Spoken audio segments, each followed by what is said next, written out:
Pigeons can be dangerous. नहीं, मैं कोई एंटी एनिमल राइट टाइप की बात नहीं कर रहा, और आप ऐसा भी मत समझना कि आई डोंट लाइक बर्ड्स और एनिमल्स और I do not care about nature. मैं ऐसा क्यों बोल रहा हूं, इसके पीछे एक बहुत बड़ा कारण है।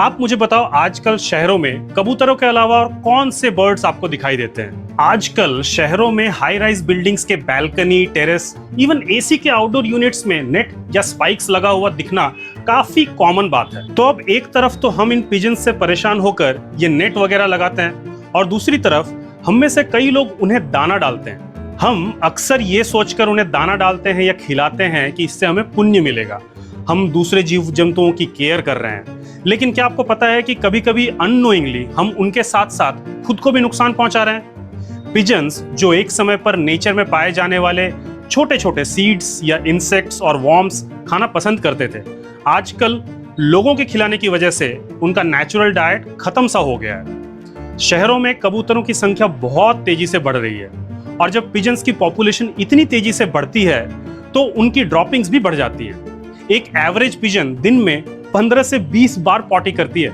सोचो, एक ये छोटा सा 400 ग्राम का पिजन हर साल लगभग 11 केजी पॉटी करता है। पिजन्स के ड्रॉपिंग्स न सिर्फ बिल्डिंग्स और रोड्स को गंदा करते हैं, बल्कि इनमें एस्परगिलस, पेनिसिलियम जैसे फंगस और बैक्टीरिया भी होते हैं, जो हेल्थ प्रॉब्लम्स जैसे रेस्पिरेटरी इन्फेक्शंस को जन्म देते हैं। ये ड्रॉपिंग्स सूख कर हवा में डस्ट बन जाती हैं और हम सबके लंग्स तक पहुंच जाती हैं। इसलिए पिजन से जुड़े हुए लंग डैमेज के केसेस भी बढ़ते जा रहे हैं। पिजन ड्रॉपिंग से फंगल इन्फेक्शंस जैसे हिस्टोप्लाज्मोसिस, क्रिप्टोकोकोसिस और सिटाकोसिस हो सकती हैं। ये काफी सीरियस और जानलेवा बीमारियां हैं और हवा के माध्यम से बड़ी ही आसानी से फैलती हैं। एक प्रॉब्लम और है, जब किसी को भी आसानी से ज्यादा खाना मिल जाता है तो खाना खाने के लिए या खोजने के लिए जो नेचुरल प्रोसेस है उनका, वो अफेक्ट होता है और धीरे धीरे अपने नेचुरल डाइट से ये दूर चले जाते हैं। ये हमारे ओवरऑल इकोसिस्टम को डिस्टर्ब करती है और बैलेंस बिगाड़ती है।